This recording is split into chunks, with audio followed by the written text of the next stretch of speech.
Bayangkan, sebuah wilayah kecil, di mana setiap batu dianggap suci oleh 3 miliar orang di planet ini. Umat Kristen, Muslim, dan Yahudi rela mati demi sebidang tanah ini, karena nabi-nabi mereka dimakamkan di sini, dan situs-situs paling suci agama mereka terletak di sini. Selama 100 tahun terakhir, wilayah ini telah menyaksikan 5 perang besar, 2 pemberontakan massal, dan ribuan bentrokan, yang mengakibatkan kematian ratusan ribu orang.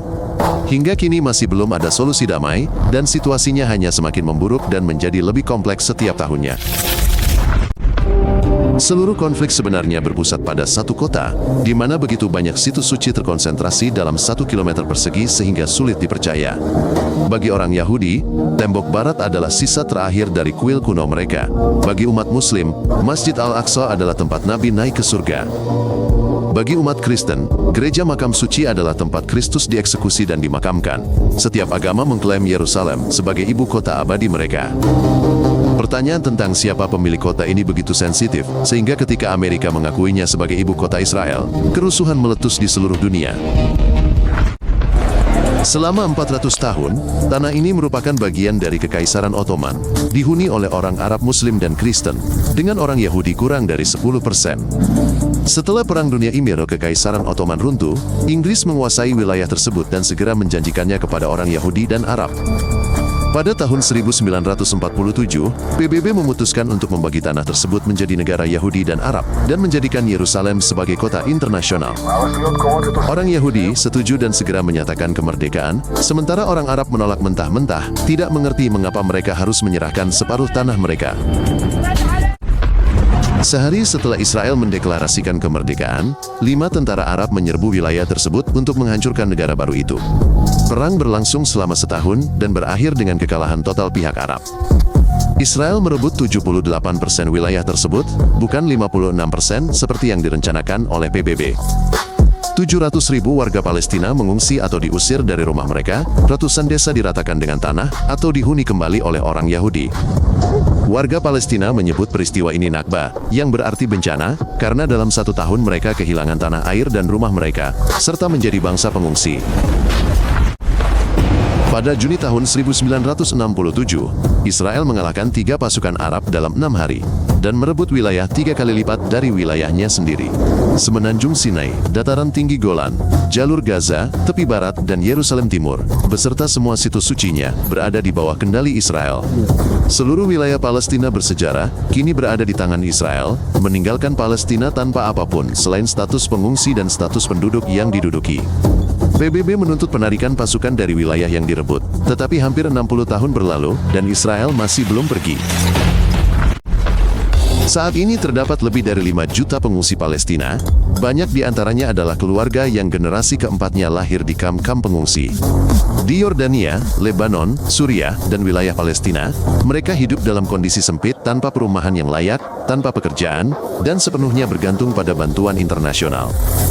Mereka tidak memiliki kewarganegaraan yang sah, tidak dapat kembali ke tanah air, dan bahkan di negara-negara tempat mereka mengungsi, mereka tetap menjadi orang luar yang terpinggirkan. Israel secara tegas menentang kembalinya pengungsi, karena 5 juta orang Arab akan mengubah demografi negara tersebut, dan orang Yahudi akan menjadi minoritas di negara mereka sendiri. Pada tahun 1960-an, warga Palestina membentuk Organisasi Pembebasan Palestina di bawah kepemimpinan Yasser Arafat dan melancarkan perjuangan bersenjata. Mereka membajak pesawat, meledakkan bus, dan melakukan serangan teroris di seluruh dunia, berusaha menarik perhatian pada perjuangan mereka dengan segala cara.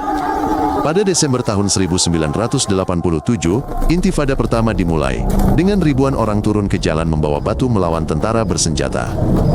Pemberontakan tersebut berlangsung selama 6 tahun, menewaskan 1.000 warga Palestina dan 160 warga Israel, tetapi pemberontakan inilah yang membuat dunia menyadari bahwa masalah tersebut harus ditangani. Pada tahun 1993, hal yang tak terbayangkan terjadi. Musuh bebuyutan Rabin dan Arafat berjabat tangan di halaman Gedung Putih di hadapan seluruh dunia. Berdasarkan kesepakatan tersebut, Israel menarik pasukannya dari beberapa wilayah. Palestina menerima otonomi dan janji akan negara merdeka di masa depan. Selama beberapa tahun, perdamaian tampak benar-benar mungkin. Arafat kembali ke rumah sebagai pahlawan, pasukan polisi dan pemerintah Palestina muncul, dan orang-orang mulai percaya pada masa depan. Tetapi pada tahun tahun 1995, seorang fanatik Yahudi membunuh Perdana Menteri Rabin. Intifada kedua, dengan serangan teroris massalnya, dimulai dan semua harapan pupus.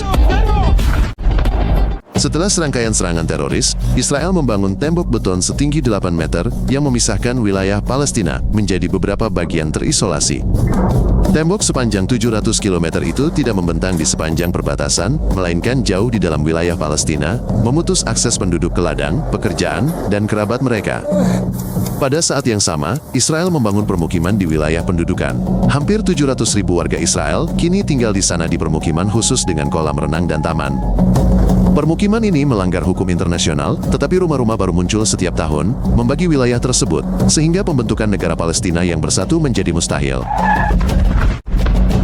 Gaza adalah sebidang tanah seluas St. Petersburg. Rumah bagi 2 juta orang di area seluas hanya 360 km persegi. Ini adalah tempat terpadat di bumi, dikelilingi di semua sisi oleh tembok dan blokade laut, sehingga hampir mustahil untuk meninggalkannya. Setelah Hamas merebut kekuasaan pada tahun 2007, Israel dan Mesir sepenuhnya menutup perbatasan dan memantau setiap truk. Listrik hanya tersedia selama 4 jam sehari, air minum langka, tidak ada lapangan pekerjaan, dan lebih dari setengah penduduknya adalah anak-anak yang belum pernah melihat kedamaian. Hamas adalah organisasi Islam radikal yang menolak hak Israel untuk eksis dan menyerukan perjuangan bersenjata. Mereka telah menggali ratusan kilometer terowongan di bawah seluruh jalur Gaza, sedalam sekitar 30 meter, dengan dinding beton dan listrik. Ini adalah kota bawah tanah lengkap bagi para militan untuk bergerak, menyimpan senjata, menyelundupkan barang, dan memberikan perlindungan dari serangan udara. Ini adalah sistem rekayasa yang luar biasa. Ketika Israel membom Gaza untuk menghancurkan terowongan dan depot roket, ratusan warga sipil tewas setiap kali, karena kepadatan penduduknya sangat tinggi. Di tepi barat, 3 juta warga Palestina tinggal di wilayah yang terbagi menjadi area A, B, dan C, dengan tingkat kendali yang berbeda-beda. Warga Palestina hanya menguasai 18% tanah mereka, sisanya berada di bawah kekuasaan Israel, dengan pos pemeriksaan militer dan pos pemeriksaan di mana-mana. Untuk bepergian dari kota ke kota, warga Palestina harus mengantre di pos pemeriksaan, di mana tentara dapat mengusir mereka tanpa penjelasan atau menahan mereka selama berjam-jam. Hampir mustahil bagi warga Palestina untuk mendapatkan izin bangunan di sebagian besar wilayah tersebut. Rumah mereka akan dihancurkan jika dibangun tanpa izin. Selama 20 tahun terakhir, lebih dari 2.000 anak Palestina dan 150 anak Israel telah meninggal, dan seluruh generasi telah tumbuh dalam perang dan kebencian. Anak-anak di Gaza tidak mengenal kehidupan lain selain blokade, penembakan, dan operasi militer. Lebih dari setengah dari mereka menderita stres pasca trauma yang parah. Banyak yang telah melihat orang tua, saudara laki-laki, dan saudara perempuan mereka meninggal, rumah mereka runtuh, dan orang-orang menjerit di bawah reruntuhan. Ini adalah masa kecil mereka yang normal. Anak-anak Israel di kota-kota dekat perbatasan juga tumbuh dikelilingi oleh sirene, berlari ke tempat perlindungan bom ketika roket berterbangan, dan takut akan suara keras dan kembang api. Negara-negara Arab yang selalu bersumpah setia kepada Palestina telah lama lepas tangan dari masalah ini dan mengalihkan perhatian mereka ke masalah mereka sendiri. Mesir menutup perbatasan dengan Gaza seketat Israel. Yordania telah menerima jutaan pengungsi tetapi menolak kewarganegaraan atau hak-hak mereka. Dalam beberapa tahun terakhir, UEA, Bahrain, Maroko, dan Sudan telah menormalisasi hubungan dengan Israel, secara efektif mengkhianati Palestina demi keuntungan ekonomi dan teknologi. Bagi sebagian besar pemerintah Arab, masalah Palestina bukan lagi prioritas. Mereka menginginkan perdagangan dan pembangunan, bukan perang memperebutkan tanah orang lain. 146 negara telah secara resmi mengakui Palestina sebagai negara merdeka, mewakili 3/4 dari seluruh negara di planet ini. Namun, kekuatan-kekuatan Barat utama, Amerika Serikat dan Uni Eropa, masih menolak untuk mengakui Palestina, dengan alasan perlunya negosiasi dengan Israel. Sejak 2012, Palestina memiliki status pengamat di PBB, tetapi dalam praktiknya hal ini tidak mengubah apapun dan tidak memberikan kekuatan nyata. Paradoksnya adalah negara tersebut secara resmi diakui, tetapi tidak ada.